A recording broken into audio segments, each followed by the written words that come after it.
Donald Trump and several Republican leaders are facing increasing criticism as Congress remains largely inactive. The House of Representatives is effectively shut down right now, with Speaker Mike Johnson delaying the return of lawmakers to Washington. Instead of legislative activity, many Republicans spent the past week attending a political retreat in Doral, Florida, at Donald Trump's Miami resort.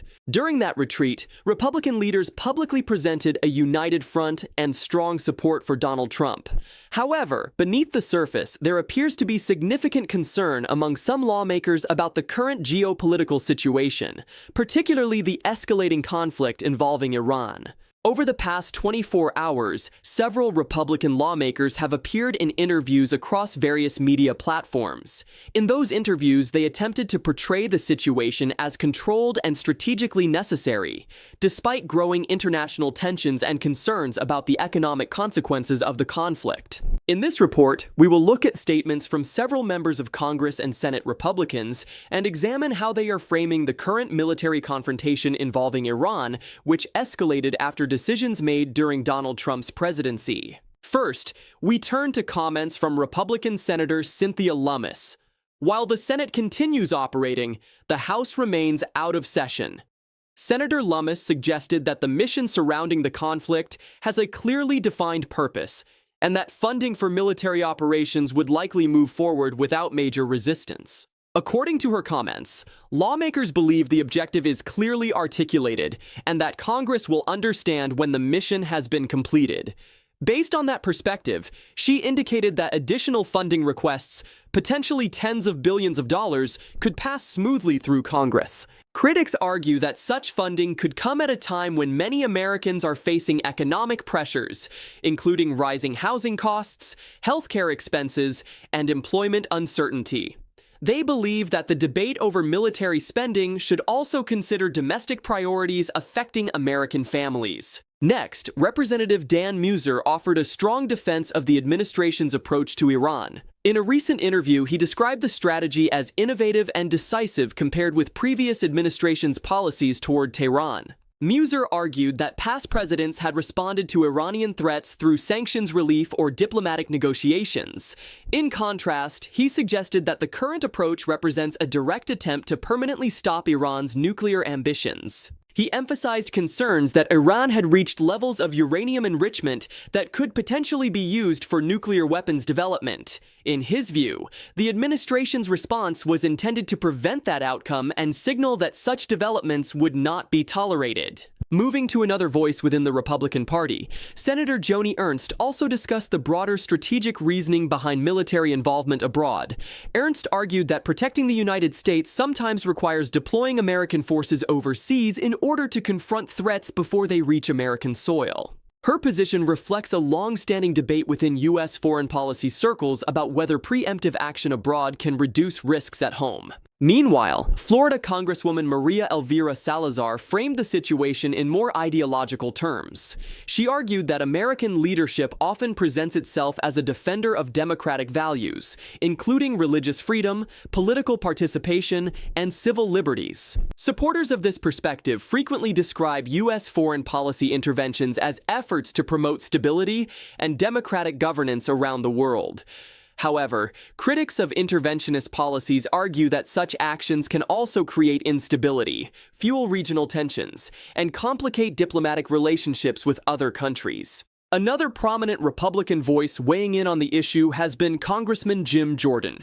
In a televised interview, Jordan emphasized the long history of hostility between Iran and the United States. He referenced decades of regional conflicts, attacks against American interests, and tensions involving Israel. From Jordan's perspective, preventing Iran from obtaining nuclear weapons remains a top national security objective.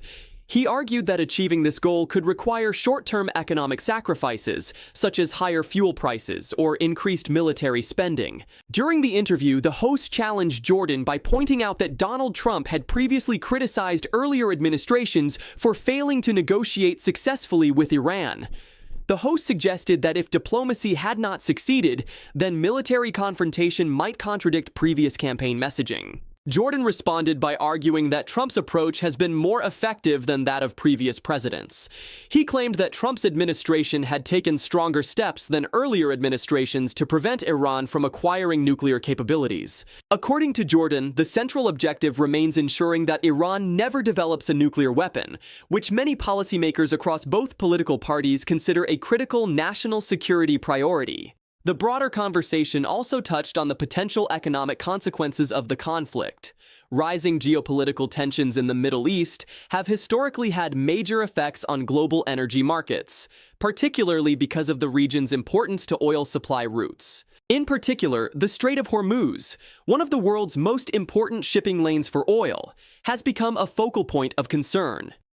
Disruptions in that area can significantly affect global oil prices and energy supply chains. Analysts warn that military confrontations in this region could trigger energy market volatility, leading to rising gasoline prices and higher costs for consumers. The situation has also reignited debates about America's energy strategy. Some experts argue that expanding renewable and clean energy infrastructure could reduce reliance on foreign oil markets and help shield the U.S. economy from geopolitical shocks.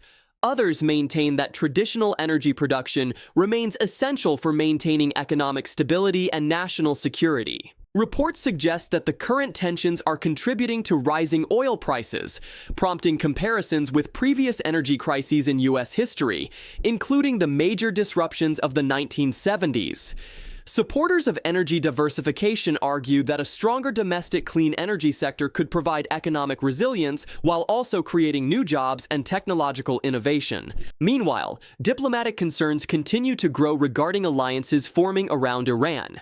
Analysts have pointed to cooperation between Iran and countries such as Russia and China as part of a broader geopolitical alignment. When asked about reports suggesting that Russia may be assisting Iran with military technology or strategic advice, U.S. officials have responded cautiously.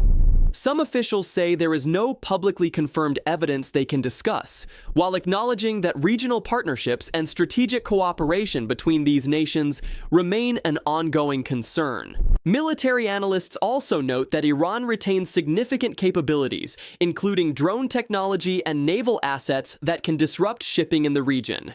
Even limited disruptions in the Strait of Hormuz could have major economic consequences, as a large percentage of the world's oil supply moves through that narrow waterway. Within Washington, some policymakers have argued that temporary economic challenges may be necessary if the long-term goal is preventing nuclear proliferation and maintaining regional stability. Others argue that diplomatic engagement and international cooperation may provide more sustainable solutions. Energy Secretary Chris Wright recently addressed controversy surrounding a social media post from the Department of Energy that incorrectly suggested a vessel had safely passed through the Strait of Hormuz. The message briefly influenced market reactions before being corrected. Wright acknowledged that the information was inaccurate and accepted responsibility for the communication error, promising that stronger review processes would prevent similar incidents in the future. Such incidents highlight the sensitivity of energy markets, where even a single statement can influence billions of dollars in global trading activity. Meanwhile, discussions about national security have expanded beyond traditional battlefields. The role of space in military and strategic competition is becoming increasingly important. Jared Isaacman, who has been nominated for a leadership role related to NASA and space policy, emphasized that space is already a key strategic domain. He pointed to the creation of the U.S. Space Force and other initiatives aimed at maintaining technological leadership beyond Earth. According to Isaacman, space capabilities are essential for communications, navigation, defense systems, and global surveillance infrastructure. Supporters of these programs argue that maintaining technological superiority in space will be essential for national security and global competitiveness in the decades ahead. Taken together, these developments illustrate the complexity of the current geopolitical landscape. Military strategy, economic stability, energy security, and international alliances are all deeply interconnected. As tensions continue to evolve, policymakers, analysts, and citizens alike will be watching closely to see how these issues unfold and what decisions leaders make moving forward. If you found this analysis helpful and want to stay informed about global politics, economic developments, and major international events, make sure to like this video, share it with others.